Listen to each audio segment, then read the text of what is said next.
All right, we're going to talk about media. How many of you guys, just curious, how many of you guys use media on a weekly basis in your kids' ministry? How many of you have never used media? And be honest, there's no right or wrong answer here. Never used media. Awesome. You know, I want everyone to say together right now, let's get real. Let's get real. Let's say it one more time. Let's say it with some authority. Let's get real. Let's talk about some reality. Reality is children's ministry is the most important ministry in the church. Dr. Sam Huddleston said that at General Council in Orlando, Florida, and I know I'm a bit biased, but this is the foundation from birth to the elementary age. This is the foundation of ministry, discipleship happening so that when they move to youth, they are ready to serve. They're not just starting out. What else is real? Kids are brutally honest, aren't they? They're going to tell you when you're great, and they're going to tell you when you're not great. It's very truthful. We have a mission statement, and our mission statement is this. And this is going to sound, hang with me here for a second, okay? Don't give up on me. Our mission statement is when they walk out that door, that they want to come back next week. Now, that sounds superficial, but here's some sub-missions. Are we preaching from the Word? Yes. Are we giving them a worship? Are we worshiping with them? Yes. Are we praying with them? Yes. Are we teaching them valuable lessons? Yes. But if just teaching the Word is our mission, we can stand there for 45 minutes and preach awesome stuff from the Word of God, but there's kids out there that are just going to be like, 50% of kids today learn through media.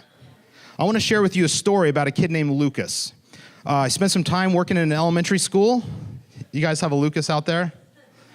I spent some time working at an elementary school, and I could not speak the name of Jesus, but we did take some of the media elements. I've a little background on myself. I've spent 20 years perfecting media production, started in a lumber mill, worked my way actually here to the district office before I went into full-time kids ministry.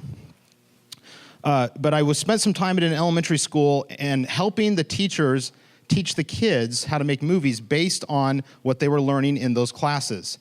There was a kid named Lucas, and Lucas was the kind of kid that went to the office almost every day, and he didn't care. And at the end of my story, after we watch a video, I'll explain why he didn't care. I was told about Lucas by the teacher, and they said, Lucas, watch out for Lucas. He doesn't care. He's going to be disruptive. He's not going to be a help. So this one particular day, I come to class, and we're at the script writing phase of this class, and I said, okay, kids, give me your best ideas. Caleb was up at the board writing down all ideas, and I said, I'll take any idea at all, we're just gonna write it down.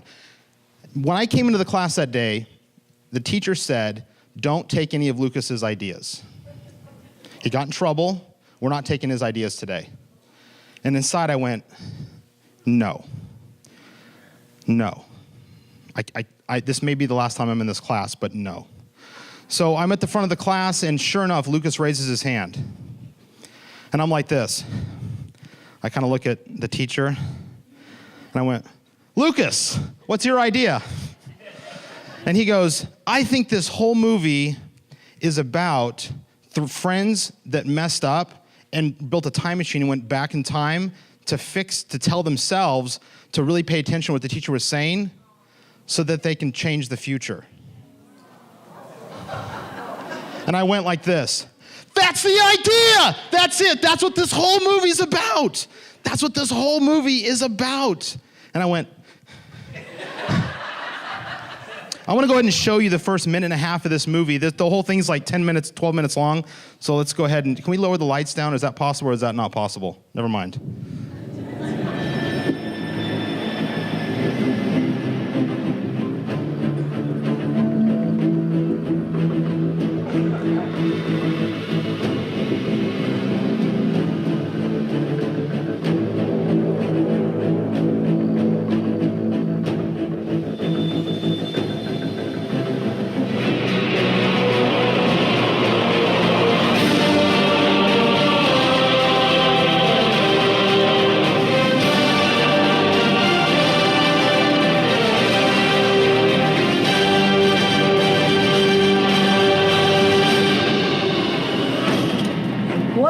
Many different roles on the earth. Water is always on the move. The sun's energy causes water to evaporate from oceans and the atmosphere. Plants and animals also release water vapor into the atmosphere as they breathe. When the atmosphere cools, Water vapor I like condenses, soccer. making clouds that might produce rain or snow. Water has been recycled in its different forms as ice, liquid, or vapor. Don't forget, as you're building your water droplet evaporators, to use teamwork and knowledge. Our planet is precious and fragile. The whole world is depending on you. I still like soccer.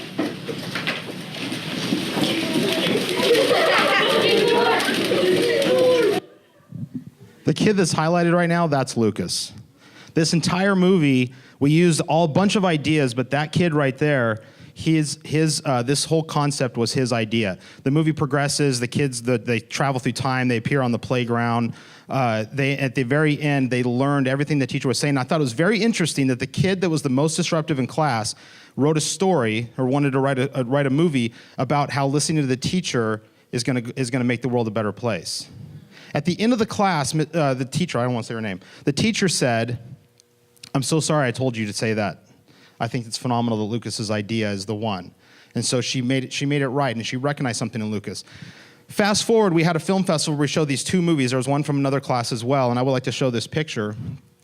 At the end of the film festival, that's Lucas right there. When Lucas and all the kids, and there's like 300 people, I think, they came, I was introduced to Lucas's family. Lucas said, "This is my mom and my dad." And I said, "Lucas is a great kid." I said, "Lucas has got creativity. He is smart. I love this kid." And his parents went like this, "Really? Lucas? He's a great kid?" And that's when it made sense to me. That's when it made sense that the teacher said, and that's why it didn't matter to him if he went in the office every day. His home structure, his family didn't care about him. At the end, he came up to me and said, "Can I take a picture with you?" I will always keep this picture because through the use of media, something as simple as media, this kid's life was affected. So let's all say it together again. Let's get real. Let's get real. Some of you are like, "I don't even know how to use media." Well, don't worry, I've got some resources for you, because every single one of you is a capable media producer, whether you know it or not, because all of you have watched movies, television, listened to music, puppets, anything. Am I right? Raise your hand if you've been affected, watched. Awesome. Everyone, I know it's true. Okay. So I have a book, and it's called How to Shoot Video That Doesn't, and that word is, I don't like, hang on one second.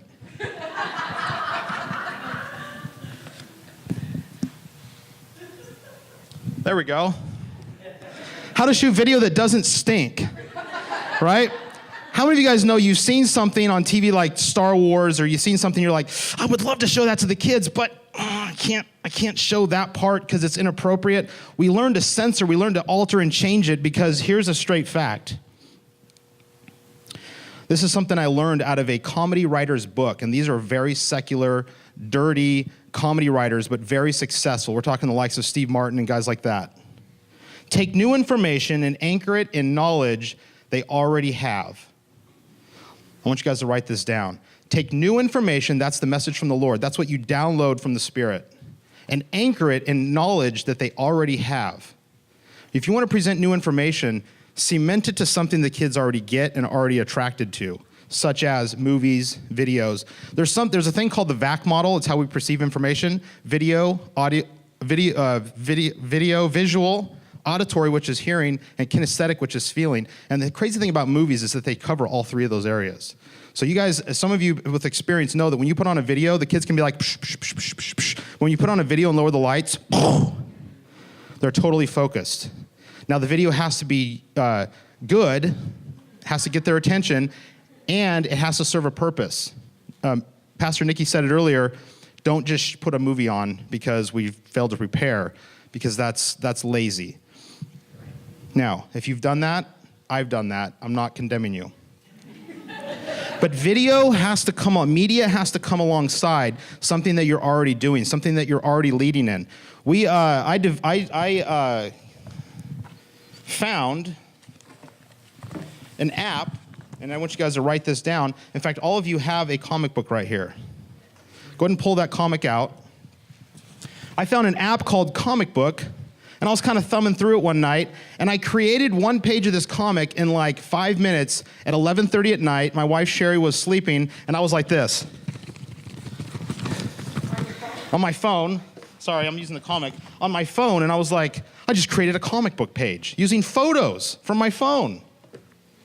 So then I took it to my team and I said, you guys, we got to create a comic that serves as an invitation to church. On the back of the comic is all the church information. It also highlights all of our characters. And on top of that, if you turn to the back page, there's a DVD. Now, we've been talking a lot about volunteers today. My dad is 66 years old. Right now, he's at Man Up taking a bunch of photographs. And we're at Denny's. We meet every Wednesday night at Denny's for about 2 hours, and our ranges go from like junior high all the way up to 66 years old. My dad said, we were talking about the disc art. What do we put on this on the video that's in this? And my dad said, leave it blank. Let the kids design the artwork. I was like, yeah, it's the greatest idea ever. So this video is blank so that when a kid gets this and takes it to his school, he can write on there, to Billy, to Lucas, you're awesome. And then gives it to him, and suddenly it becomes personal. If you go through here, you see that there's a page with all the kids' face. Now, they're blurred out for security, but there's kids are featured in it. The pastors of our church are featured in it. And it basically just introduces our characters. It's a fun, it's basically a glorified invitation to church. A kid gives this out and says, hey, check out our kids' ministry. Boom. Now we are anchoring new information in knowledge that the kids already have. Kids love comics. I even had one kid come up and go, after we gave him the comics a couple weeks ago, and the kid goes, I don't read. I said, oh, perfect, because there's a video in there. And the kid goes, oh, okay, good. So what the video is, we're not going to show you any part of the video. The video is a choose your own adventure. It's a DVD. It's also on YouTube, but you select it, and you put in the player, and then and Schoolie Joe comes up. You'll meet him later. And he says, you have a choice to make. Do you want to follow the Dojo Dorks or Reporter Harry? And the kids then select which way they want to go. They're a part, now the reason behind this is they're a part of the creative process. They decide how this is gonna go. We all the time ask the kids, hey, what kind of movie do you want us to make? Now again, going back to those of you that are like, still don't know how to do media, so this is totally foreign to me. The great thing about media production nowadays is that it's so easy with a mobile device. There's like a billion apps. If you go to the App Store and just type in video editing, there's stuff that does it for you. You can create, I had kids on the way back from summer camp last summer. They made 4 movie trailers. And they showed it to me. I was like, when did you make this? That was a few minutes ago. So those of you that lack media skills, hey, guess what? Your kids are really good at it. And if you feature their content, those kids are going to be like, well, if they can do it, I can do it. I want to leave you guys with some resources for those of you that are like, okay, still don't get it. This book, it's called How to Shoot Video That Doesn't Stink But Replace It with the Other Word by Steve Stockman. This video will tell you all the ins and outs of how to make a video or produce media that is actually impacting. It's really useful. I use it all the time. There's also websites. You guys are very familiar with YouTube. You can download these little widgets that help download YouTube videos. There's Vimeo. There's the comic book app, like I mentioned. There's a thing called Face Swap. I don't know if how many of you guys are familiar with Face Swap? Face Swap is all you do is you turn on the app, you hold it at 2 people's faces, and it swaps their faces. It's hilarious. You can also add like characters, like you can put Chewbacca, and it puts their face on Chewbacca. It's really funny. There's crowd control games, which is like that 1 arm, 2 arm, no arm. Those have a cost to them. And then the last one's Fiverr, Fiverr. Fiverr's crazy. There's people all over the world. You spend $5. You can say, design me a logo. Edit my video. And I'm like, for $5, why would you do that? But whatever, they do it. These are college kids. I had a guy, I asked the kids, and I'm going to finish with this. I said, guys, we're going to do a Fiverr. And the kids are like, okay. So I let them pick 3. One guy would come out of the water holding a sign. He was in India or something. Another guy would play the accordion, singing whatever song we want, and another guy would say whatever you want him to say while ironing his shirt. So the kids chose the shirt ironing guy, and so I sent the script, paid my $5. The guy sent a video back 3 days later, and it says like, hello, Real Kids Live, kids from Real Kids Live. How are you doing today? I like cats, and my cat's name is Francis, and I had him talking gibberish, right? And the kids are all, yay! But again, how to utilize media, just look at the world around you and go to the kids for ideas. And let the kids be a part of the process. If it intimidates you a little bit, let the kids handle it. They'll submit videos. I tell them all the time, give me videos. They're at home making these silly videos. And one last thing, when you shoot video on your phone, this is a personal pet peeve of mine, don't shoot it like this. This is a disorder. Let's start a new movement called the letterbox widescreen way to shoot video. There you go. So thank you guys very much for your time.